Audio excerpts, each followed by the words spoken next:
साल पूरे होने पर बहुत बहुत बधाई, बहुत बहुत शुभकामनाएं। बहनों और भाइयों, आज से 3 वर्ष पूर्व आप लोगों ने, त्रिपुरा के लोगों ने एक नया इतिहास रचा था और पूरे देश को एक बहुत मजबूत संदेश दिया था। दशकों से राज्य के विकास को अवरुद्ध करने वाली नकारात्मक शक्तियों को हटाकर त्रिपुरा के लोगों ने एक नई शुरुआत की थी। जिन बेड़ियों में त्रिपुरा का सामर्थ्य जकड़ा हुआ था, आपने वो बेड़ियां तोड़ दी हैं, वो बेड़ियां टूट चुकी है। मुझे संतोष है कि मां त्रिपुरा सुंदरी के आशीर्वाद से विप्लव देव जी के नेतृत्व में चल रही सरकार अपने संकल्पों को तेजी से सिद्ध कर रही है। साथियों, 2017 में आपने त्रिपुरा में विकास का डबल इंजन लगाने का फैसला किया। एक इंजन त्रिपुरा में, दूसरा इंजन दिल्ली में। और इस डबल इंजन के फैसले के कारण जो परिणाम निकले, जो प्रगति का मार्ग प्रशस्त हुआ, वो आज आपके सामने है। आज त्रिपुरा पुरानी सरकार के 30 साल और डबल इंजन की 3 साल की सरकार में आए बदलाव को स्पष्ट अनुभव कर रहा है। जहां कमीशन और करप्शन के बिना काम होने मुश्किल थे, वहां आज सरकारी लाभ लोगों के बैंक खाते में डायरेक्ट पहुंच रहा है। जो कर्मचारी समय पर सैलरी पाने के लिए भी परेशान हुआ करते थे, उनको 7वें पे कमीशन के तहत सैलरी मिल रही है। जहां किसानों को अपनी उपज बेचने के लिए अनेक मुश्किलें उठानी पड़ती थी, वहीं पहली बार त्रिपुरा में किसानों से एमएसपी पर खरीद सुनिश्चित हुई। मनरेगा के तहत काम करने वाले साथियों को जहां पहले 135 रुपये मिलते थे, वहीं अब 205 रुपये प्रतिदिन दिए जा रहे हैं। जिस त्रिपुरा को हड़ताल कल्चर ने बरसों पीछे कर दिया था, आज वो ईज ऑफ डूइंग बिजनेस के लिए काम कर रहा है। जहां कभी उद्योगों में ताले लगने की नौबत आ गई थी, वहां अब नए उद्योगों, नए निवेश के लिए जगह बन रही है। त्रिपुरा का ट्रेड वॉल्यूम तो बढ़ा ही है, राज्य से होने वाला निर्यात भी करीब करीब 5 गुना तक बढ़ गया है। साथियों, त्रिपुरा के विकास के लिए केंद्र सरकार ने हर आवश्यकता का ध्यान रखा है। बीते 6 साल में त्रिपुरा को केंद्र सरकार से मिलने वाली राशि में बड़ी वृद्धि की गई है। वर्ष 2009 से 2014 के बीच केंद्र सरकार से त्रिपुरा को केंद्रीय विकास परियोजनाओं के लिए 3,500 करोड़ रुपए की मदद मिली थी, 3,500 करोड़ की। जबकि साल 2014 से 2019 के बीच हमारे आने के बाद 12,000 करोड़ रुपए से अधिक की मदद दी गई है। आज त्रिपुरा उन बड़े राज्यों के लिए भी एक उदाहरण बनता जा रहा है, जहां डबल इंजन की सरकार आज जहां नहीं है और जो सरकारें दिल्ली से झगड़ा करने में भी अपना टाइम बर्बाद करती है, उनको भी पता चल रहा है त्रिपुरा जो कभी पावर डेफिसिट स्टेट हुआ करता था, वो आज डबल इंजन की सरकार की वजह से पावर सरप्लस हो गया है। 2017 से पहले त्रिपुरा के सिर्फ 19,000 ग्रामीण घरों में नल से जल आता था। आज दिल्ली और त्रिपुरा की डबल इंजन की सरकार की वजह से करीब 2 लाख ग्रामीण घरों में नल से जल आने लगा है। 2017 से पहले त्रिपुरा के 5,80,000 घरों में गैस कनेक्शन था, 6 लाख से भी कम। आज राज्य के 8.5 लाख घरों में गैस कनेक्शन है, 8,50,000 घरों में। डबल इंजन की सरकार बनने से पहले त्रिपुरा में सिर्फ 50% गांव खुले में शौच से मुक्त थे। आज त्रिपुरा का करीब करीब हर गांव खुले में शौच से मुक्त है। सौभाग्य योजना के तहत त्रिपुरा में 100% बिजलीकरण हो, उज्ज्वला योजना के तहत 2.5 लाख से ज्यादा मुफ्त गैस कनेक्शन देना हो, या फिर 50,000 से ज्यादा गर्भवती महिलाओं को मातृ वंदना योजना का लाभ हो, दिल्ली की और त्रिपुरा की डबल इंजन की सरकार के ये काम त्रिपुरा की बहनों बेटियों को सशक्त करने में मदद कर रहे हैं। त्रिपुरा में पीएम किसान सम्मान निधि और आयुष्मान भारत योजना का भी लाभ किसानों और गरीब परिवारों को मिल रहा है, जबकि देश ये भी देख रहा है कि जहां डबल इंजन की सरकार नहीं है, आपके पड़ोस में ही गरीबों, किसानों और बेटियों को सशक्त करने वाली ये योजनाएं या तो लागू ही नहीं की गई या फिर बहुत ही धीमी गति से चल रही है। साथियों, डबल इंजन की सरकार का सबसे बड़ा असर गरीबों को अपने पक्के घर देने की गति में दिख रहा है।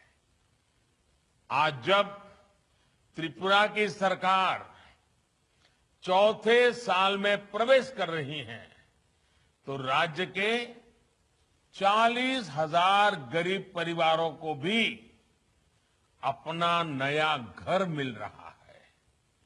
जिन गरीब परिवारों के अपने घर का सपना आज पूरा हो रहा है, वो भली भांति अपने एक वोट की ताकत क्या होती है, अपना एक वोट अपने सपनों को पूरा करने का सामर्थ्य कैसे दिखाती हैं, वो आज जब आपको अपना घर मिल रहा है तो आप महसूस कर रहे हैं। मेरी कामना है कि ये नया घर आपके सपनों को और आपके बच्चों की आकांक्षाओं को नई उड़ान देने वाला सिद्ध होगा।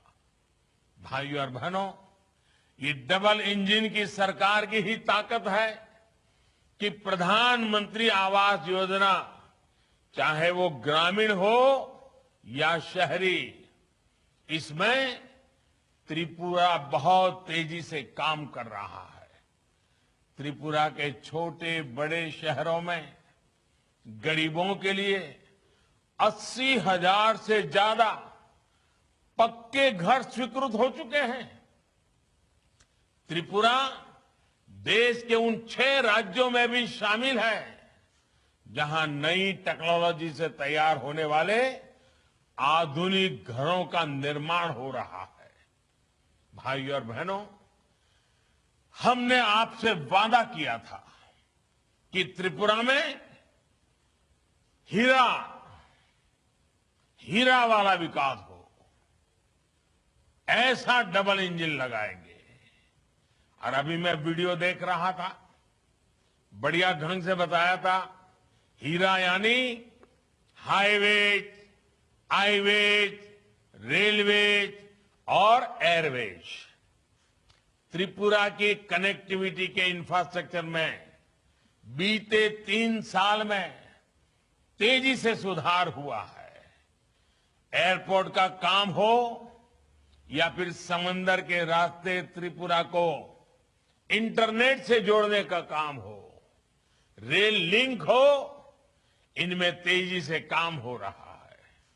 आज भी 3,000 करोड़ रुपए से ज्यादा के जिन प्रोजेक्ट्स का लोकार्पण और शिलान्यास किया गया है, वो हमारे उसी हीरा मॉडल का ही हिस्सा है। बल्कि अब तो वाटरवेज, पोर्ट इंफ्रास्ट्रक्चर भी इसमें जुड़ गया है। साथियों, इसी कड़ी में आज गांव के लिए सड़कें, हाईवे का चौड़ीकरण, ब्रिज, पार्किंग, एक्सपोर्ट के लिए इंफ्रास्ट्रक्चर, स्मार्ट सिटी से जुड़ा इंफ्रास्ट्रक्चर, इनका उपहार आज त्रिपुरा को मिला है। आज कनेक्टिविटी की जो सुविधाएं त्रिपुरा में विकसित हो रही हैं, वो दूर दराज के गांवों में लोगों का जीवन आसान बनाने के साथ ही लोगों की आय बढ़ाने में भी मदद कर रहे हैं। ये कनेक्टिविटी बांग्लादेश के साथ हमारी मैत्री, हमारे व्यापार की भी मजबूत कड़ी सिद्ध हो रही है। साथियों, इस पूरे रीजन को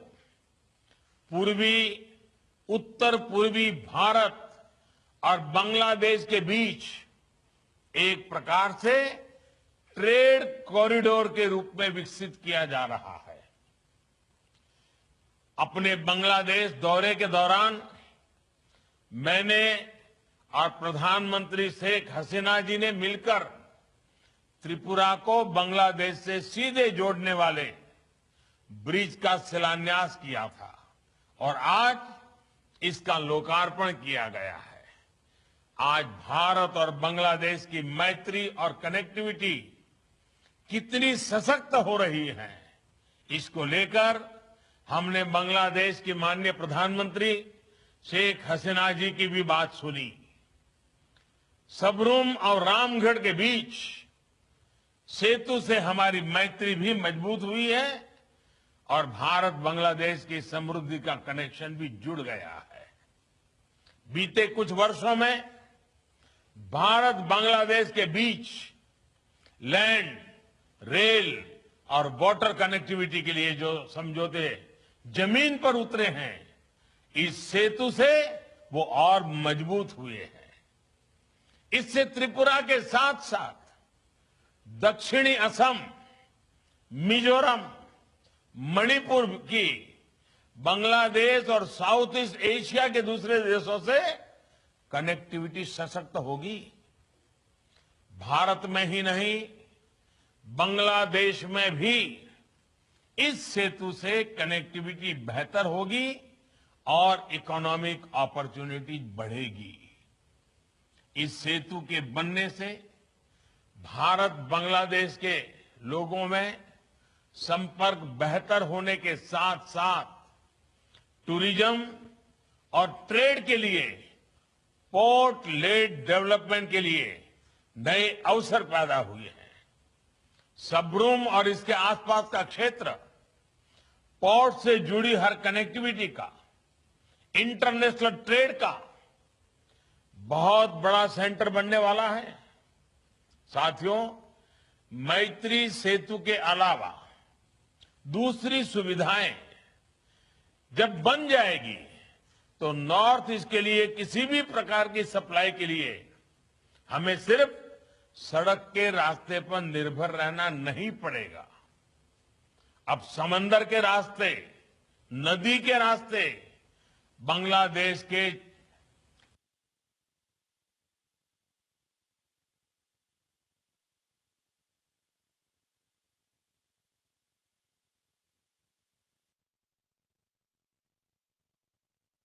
कारण रास्ते बंद होने से प्रभावित नहीं होगी। दक्षिण त्रिपुरा के इसी महत्व को देखते हुए अब सबरूम में ही इंटीग्रेटेड चेक पोस्ट का निर्माण भी आज से शुरू हो गया है। ये आईसीपी एक फुल फ्लेज लॉजिस्टिक हब की तरह काम करेगा, जहां पार्किंग लॉट्स बनेंगे, वेयरहाउसिंग बनेंगे, कंटेनर ट्रांसशिपमेंट फैसिलिटी तैयार की जाएगी। साथियों, फैनी ब्रिज के खुल जाने से अगरतला इंटरनेशनल सी पोर्ट से भारत का सबसे नजदीक का शहर बन जाएगा। NH8 और NH208 के चौड़ीकरण से जुड़े जिन प्रोजेक्ट्स का आज लोकार्पण और शिलान्यास किया गया है, उनसे नॉर्थ ईस्ट के पोर्ट से कनेक्टिविटी और सशक्त होगी। इससे अगरतला पूरे नॉर्थ ईस्ट के लॉजिस्टिक का भी अहम सेंटर बनकर उभरेगा। इस रूट से ट्रांसपोर्ट को इसकी कॉस्ट भी बहुत कम हो जाएगी और पूरे नॉर्थ ईस्ट को आसानी से सामान मिलेगा। त्रिपुरा के किसानों को अपने फल, सब्जी, दूध, मछली और दूसरे सामान के लिए देश विदेश के नए बाजार मिलने वाले हैं। यहां जो पहले से उद्योग लगे हैं उनको लाभ होगा और नए उद्योगों को बल मिलेगा।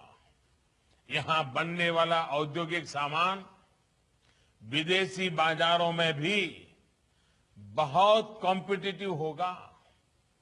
बीते वर्षों में यहां के बांबू प्रोडक्ट्स के लिए, अगरबत्ती उद्योग के लिए, पाइनएप्पल से जुड़े व्यापार के लिए जो प्रोत्साहन दिया गया है, उसको इन नई सुविधाओं से और बल मिलेगा। भाइयों और बहनों, अगरतला जैसे शहरों में आत्मनिर्भर भारत के नए सेंटर्स बनने का सामर्थ्य है। आज अगरतला को बेहतर शहर बनाने के लिए अनेक प्रोजेक्ट्स का लोकार्पण और शिलान्यास ऐसे ही प्रयासों का हिस्सा है। नया बना इंटीग्रेटेड कमांड सेंटर शहर की व्यवस्थाओं को एक जगह से स्मार्ट टेक्नोलॉजी के माध्यम से हैंडल करने में मदद करेगा। ट्रैफिक से जुड़ी समस्याओं से लेकर क्राइम रोकने के लिए ऐसी अनेक प्रकार की उपयोगिता के लिए तकनीकी सहयोग मिलेगा। इसी तरह multi level parking, commercial complex और एयरपोर्ट को कनेक्ट करने वाली रोड के चौड़ीकरण से अगरतला में ईज ऑफ लिविंग और ईज ऑफ डूइंग बिजनेस में बहुत सुधार आएगा। भाइयों और बहनों, जब ऐसे काम होते हैं तो उनको सबसे अधिक लाभ होता है जिनको वर्षों तक लुभाया गया, जिनको अपने हाल पर जीने के लिए मजबूर कर दिया गया, उनको छोड़ दिया गया था। विशेष रूप से हमारे जनजातीय क्षेत्रों में रहने वाले हमारे सभी साथियों और ब्रू शरणार्थियों को सरकार के ऐसे अनेक कदमों से लाभ मिल रहा है। त्रिपुरा के ब्रू शरणार्थियों की समस्याओं को दूर करने के लिए दशकों बाद समाधान ही सरकार के प्रयासों से मिला। हजारों ब्रू साथियों के विकास के लिए दिए गए 600 करोड़ रुपए के विशेष पैकेज से उनके जीवन में बहुत सकारात्मक परिवर्तन आएगा। साथियों, जब घर घर जल पहुंचता है, बिजली पहुंचती है, स्वास्थ्य की सुविधाएं पहुंचती हैं, तो हमारे जनजातीय क्षेत्रों को इसका विशेष लाभ होता है। यही काम केंद्र और त्रिपुरा की सरकारें मिलकर आज कर रही है। आगिनी हाफांग, त्रिपुरा हस्तेनी, हुकुमुनो सिमिया, कुरुंग बोरोगबो, सुकुल गई, तेनिखा त्रिपुरानानी गुनांग तेई नाई थो, हुकुमुनो चुंब बोरोम या फरनानी चैखा, तेई कुरुंग बोरोक रोकनोबो, सोई बोरोम याफा रखा। अगरतला एयरपोर्ट को महाराजा वीर विक्रम किशोर माणिक्य जी का नाम देना त्रिपुरा के विकास के लिए उनके विजन का सम्मान है।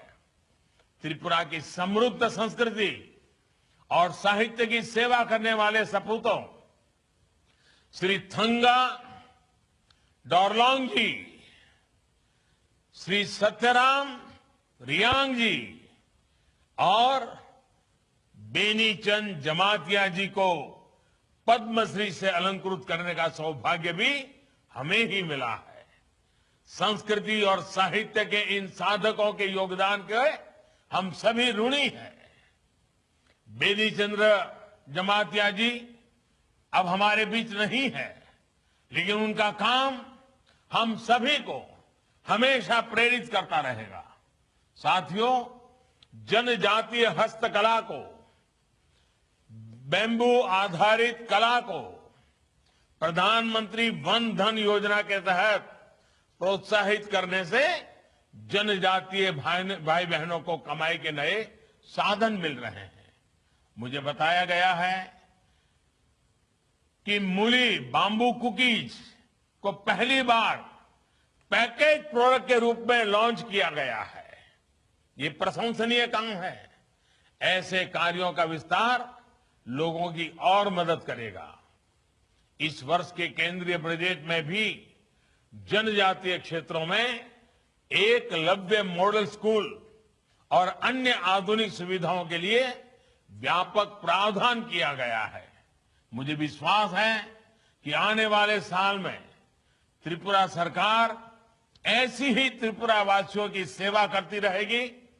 मैं फिर एक बार विप्लव जी और उनकी पूरी टीम को, प्रशासन के सभी अधिकारियों को जनता की सेवा के लिए 3 साल जो उन्होंने मेहनत की है, आने वाले समय में उससे भी ज्यादा मेहनत करेंगे, ज्यादा सेवा करेंगे, त्रिपुरा का भाग्य बदल के रहेंगे।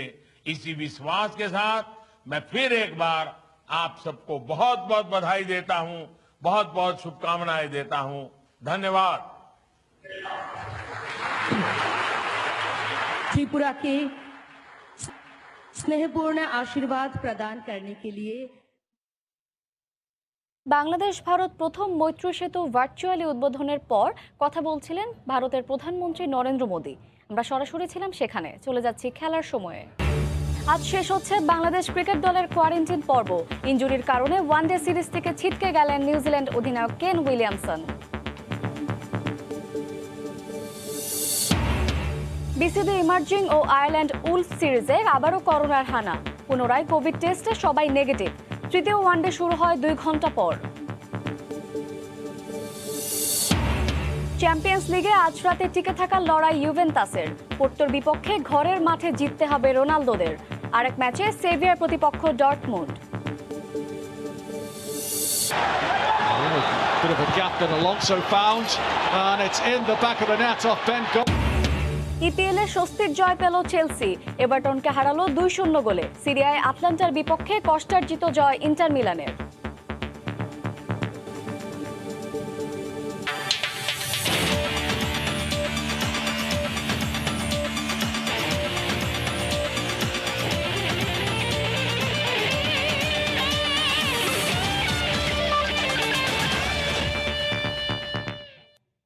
বিশ্বের নানা প্রান্তের খেলাধুলার খবর নিয়ে আমাদের নিয়মিত আয়োজন খেলার সময়।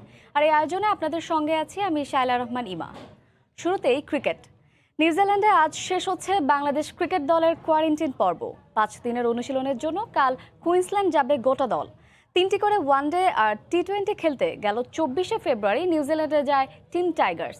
দফায় দফায় করোনা নেগেটিভের পরেও গেল 4 মার্চ পর্যন্ত সবার থাকতে হয় রুদ্ধদ্বার কোয়ারেন্টিনে।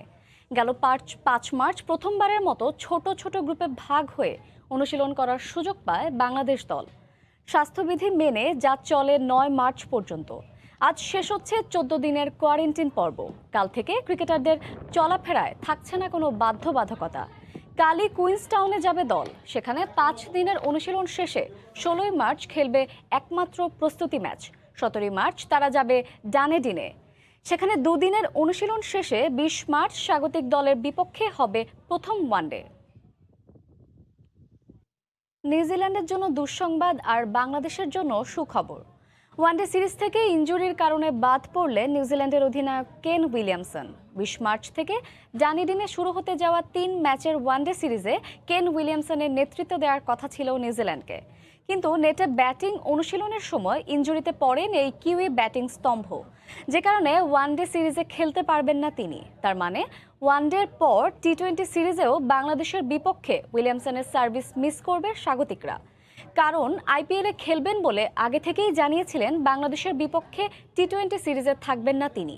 এদিকে উইলিয়ামসনের জায়গায় ওয়ানডে সিরিজে অভিষেক হতে যাচ্ছে top order batsman Devon Conway. আর উইলিয়ামসনের জায়গায় বাংলাদেশের বিপক্ষে ওয়ানডে এবং টি20 সিরিজে নিউজিল্যান্ড ক্রিকেট দলকে নেতৃত্ব দেবেন টম লাথাম।